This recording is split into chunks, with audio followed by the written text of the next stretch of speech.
देवरानी जेठानी की कहानी। सुनैना और सुरेखा यह दोनों देवरानी जेठानी थी। जेठानी सुनैना नौकरी भी करती थी और देवरानी सुरेखा यह घर संभालती। उनका परिवार बहुत बड़ा था। सास ससुर और उन दोनों के बच्चे, कुल मिलाकर 10 लोग घर में रहते। और अब बहुत साल बाद उनकी बुआ सास अपने भाई के घर रहने आई थी। सुबह उठने के बाद बुआ सास ने देखा कि सुनैना फटाफट अपने काम कर रही थी। सुरेखा ने नाश्ता बनाया और वह नाश्ता सुनैना ने सबको परोसा। उसके बाद सुनैना ने अपना टिफिन पैक किया और वह काम पर निकल गई। सुरेखा ने वापस दोपहर का खाना तैयार किया और थोड़ा वक्त अपनी सास और बुआ सास के साथ बैठी रही। बुआ सास से रहा नहीं गया। उन्होंने सुरेखा को पूछा, छोटी बहू, तुम्हारी जेठानी तुझ पर बहुत हुक्म चलाती है। सुबह से देख रही हूँ रसोई घर में अकेले ही काम करती हो और वह महारानी दिखावा करने के लिए नाश्ता परोस रही थी, जैसे कि उसी ने ही नाश्ता बनाया हो। यह सुनने के बाद सुरेखा ने बुआ सास के तरफ देखा और बोली, बुआ सास जी, ऐसा कुछ नहीं है। सुनैना दीदी बहुत अच्छी है।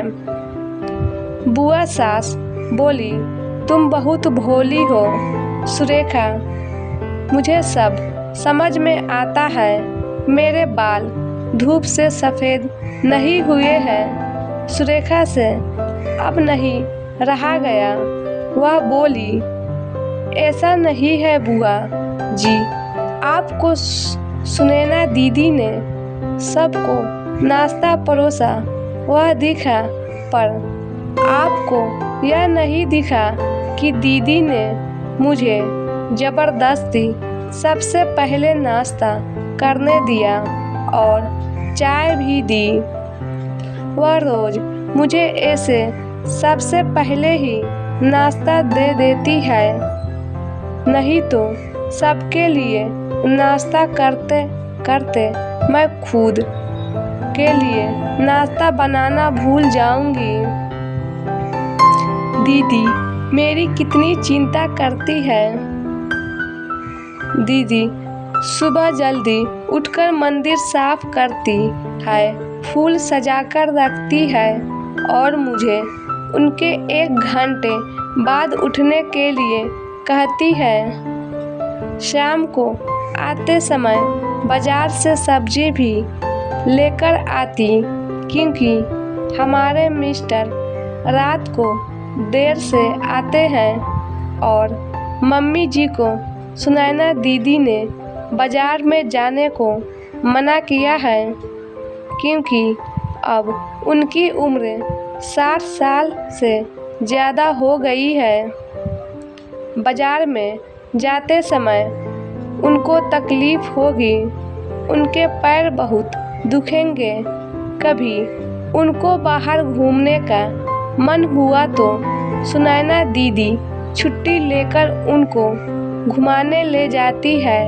और हाँ बुआ जी, दीदी रोज़ शाम को आने के बाद वह कितनी भी थकी हो तब भी मुझे खाना बनाने में मदद करती है।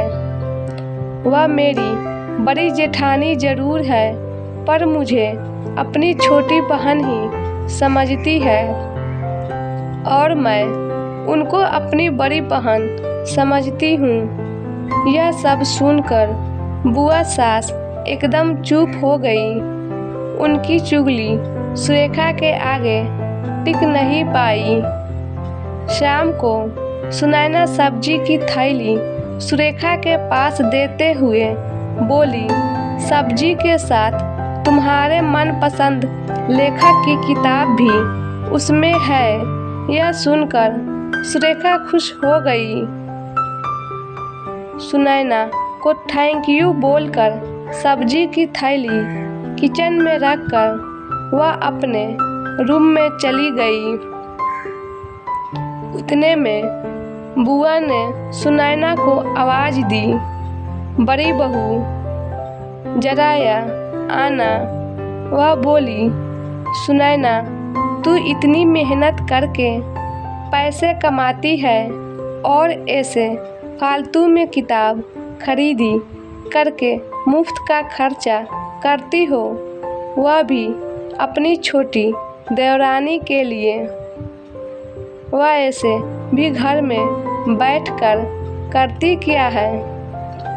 तुम दिन भर मेहनत करती हो और वह घर में आराम करती है। इस पर सुनैना हंसकर बोली, क्या बुआ जी, आराम? और सुरेखा, उसे तो कहने पर भी वह आराम करती नहीं। सुबह उठकर बेचारी काम करती रहती है। सबका मनपसंद खाना मेरे और उसके मिलाकर 4 बच्चों का टिफिन सब वही तो करती है और तब भी उसके चेहरे पर हमेशा आनंद दिखता है। सुबह की चाय पीने के लिए उसके पास वक्त नहीं रहता। दोपहर को जब बच्चे घर आते हैं तो उनका खाना, होमवर्क सब वही देखती है। इसलिए मुझे बच्चों का टेंशन नहीं है और इसलिए ही मैं ऑफिस में मन लगाकर काम कर पाती हूँ। कुछ दिन पहले ही मुझे प्रमोशन मिला है।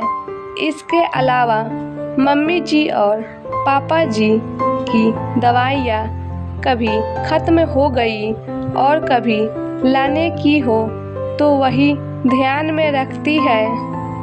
घर में कोई मेहमान आए तो उनकी मेहमान नवाजी भी वो वही करती है।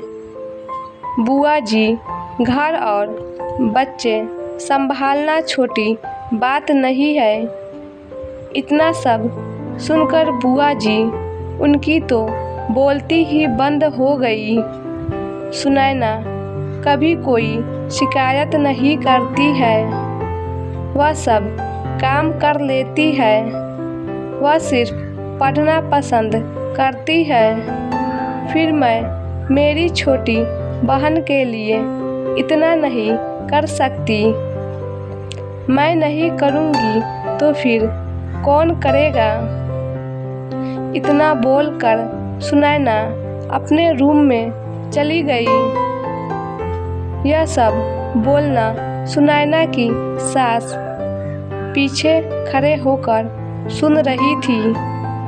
वह बुआ के पास आई और बोली, जी, यह दोनों देवरानी जेठानी जरूर है, लेकिन उनका रिश्ता 2 सगी बहनों से ज़्यादा पक्का है।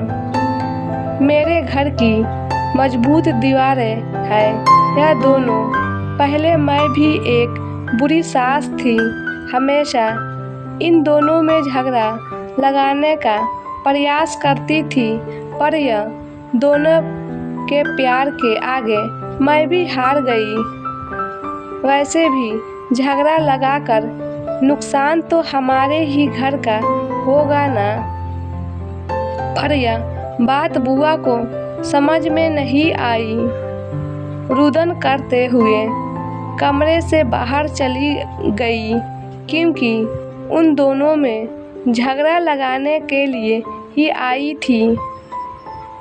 पर सुनैना और सुरेखा, इनके जैसी 2 समझदार देवरानी जेठानी के बीच झगड़ा करवाना बहुत मुश्किल था। तो दोस्तों, सुनैना और सुरेखा, इनकी जैसे समझदार देवरानी जेठानी जिस घर में होंगे उस घर का कोई बुरा नहीं कर सकता। जिस घर में ऐसी बहुएं होंगी वह घर स्वर्ग बन जाएगा। दोस्तों, देवरानी जेठानी की सुंदर पारिवारिक कहानी आपको कैसी लगी ज़रूर बताएं। Thank you.